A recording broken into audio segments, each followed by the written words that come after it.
माता पिता चरणं नमः विद्याप्रदायकं दीक्षामन्तरं गुरुर्वन्दे वन्दे गुरुपद पुनः पुनः। धन्य कहो उस ग्राम को जहाँ होता हरि नाम, आई के आसन लीजिए सिया सहित भगवान सिया पति रामचंद्र भगवान की जय। शरणम प्रभु। परम आदरणीय हमारे आज की कथा श्रवण करने वाले भक्त प्राणियों, आज फिर भी श्री गौ माता मंदिर दनहाक शहर से ये कथा आप लोगों के लिए सेवन किया जा रहा है। आशा करता हूँ कि आप सभी लोग बड़े भावना के साथ इस कथा को श्रवण कर रहे हैं।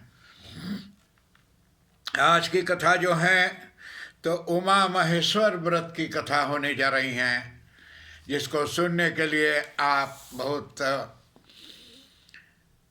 आनंद को प्राप्त करोगे। आज मैं मॉरिशस के निवासिनी श्री कमला कुंजुल जी को बहुत बहुत बधाई दे रहा हूँ कि आप लोग का संस्था में, वहाँ का पॉलिटिक में और जो आपने भाग लिए हैं और आपको कुछ जाकर पदवी मिला है, तो उस बधाई यहाँ गौ माता मंदिर के तरफ से आपको बधाई है। भाई प्रेमचंद बुझावन जी को और जाकर के सुकुन संजीव को बहुत बहुत हमारे तरफ से बधाई है आप लोगों को कि जो संस्था आप लोग चला रहे हैं जिस तरह से। अब कोरोना नहीं होता तो मैं कई बार आ चुका अभी तक, लेकिन कोरोना शांत हो जाए तो आने में देर भी नहीं करूँगा।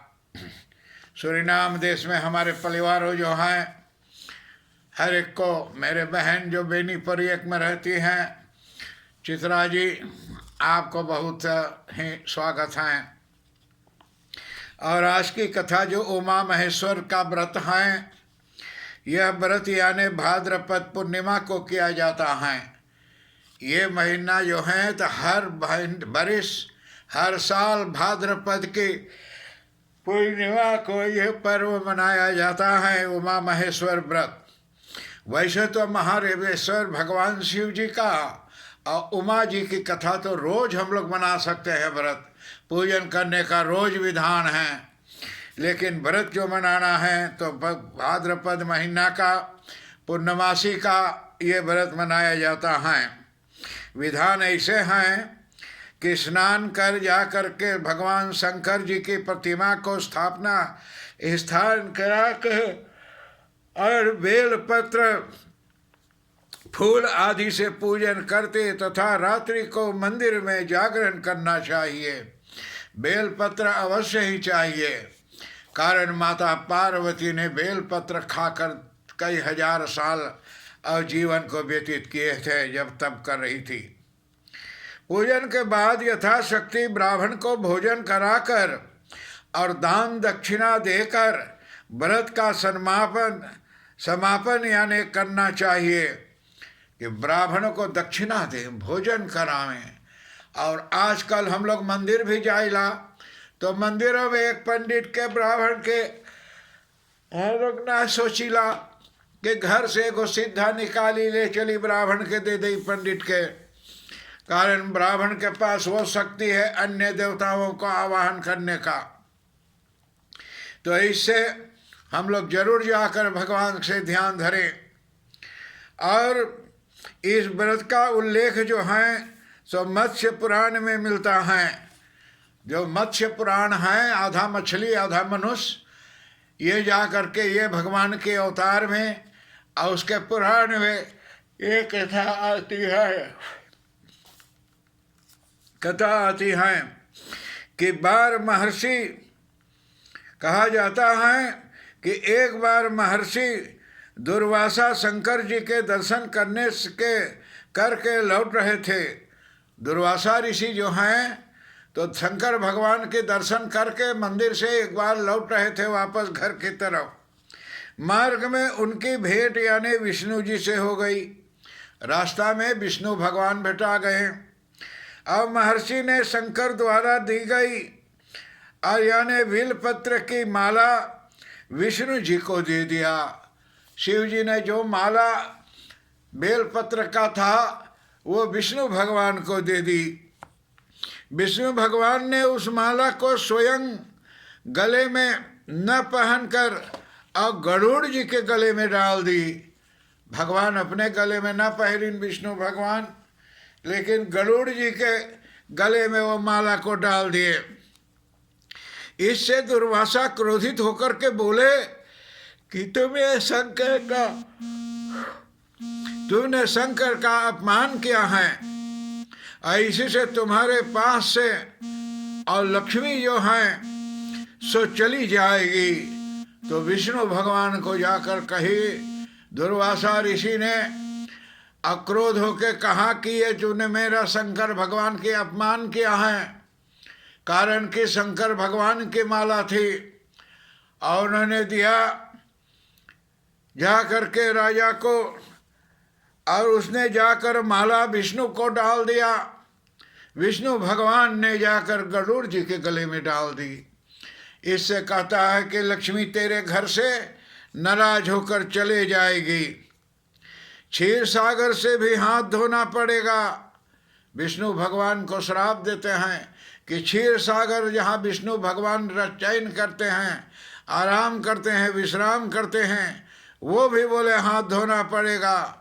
शेषनाग भी तुम्हारी सहायता न करेंगे। कहा शेषनाग भी तुम्हारी सहायता मदद न करिए। यह सुनकर विष्णु ने दुर्वासा मुनि को प्रणाम कर, विष्णु भगवान इतना बात सुन के दुर्वासा ऋषि को प्रणाम किया और इससे मुक्त होने का उपाय पूछा। तो पूछा कि कौन उपाय से हमारे छुटकारे हो पाई कि जो श्राप आपने दिया है।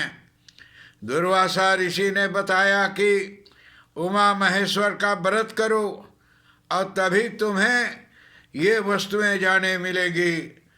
कहा थे कि दुर्वासा ऋषि को जाकर को शंकर भगवान को व्रत करो।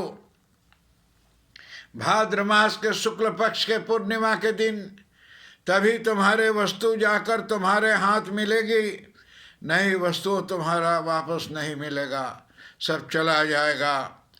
तब विष्णु जी ने उमा महेश्वर का व्रत किया तो शिव जी ने जा करके विष्णु भगवान उमा महेश्वर को व्रत किया। अब व्रत करके अब व्रत के प्रभाव से लक्ष्मी आदि समस्त संपत्ति वस्तुएं भगवान विष्णु को पुनः यानी मिल गई।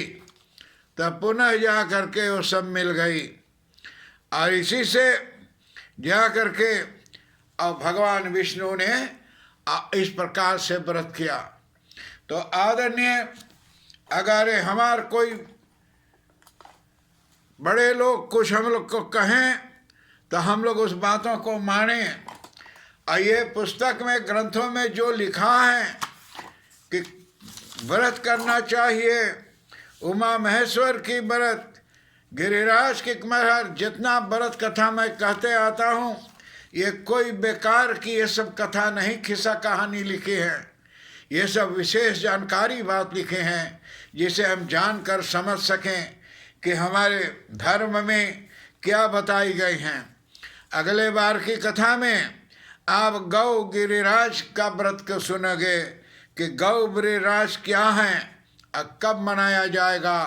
तो इस सब समय पर हम लोग करें तो पवित्रता प्राप्त होती है और हमें फल को मिलती हैं।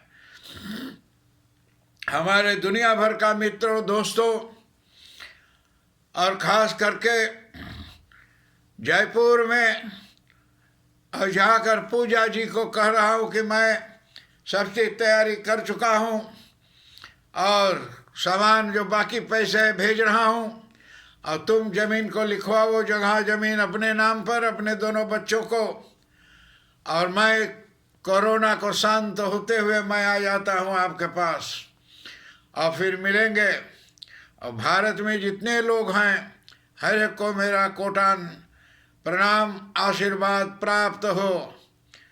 और 2-4 दिन कथा जो कट गई थी आप लोग को नहीं मिला, उसके लिए क्षमा प्रदान कीजिए। और आज की कथा समाप्ति की सीमा तक आई है और अगले बार आप लोगों से मिलूंगा फिर। हर एक बड़ों को प्रणाम, छोटों को आशीर्वाद प्राप्त हो। ओम शांति शांति शांति। हरि ओम।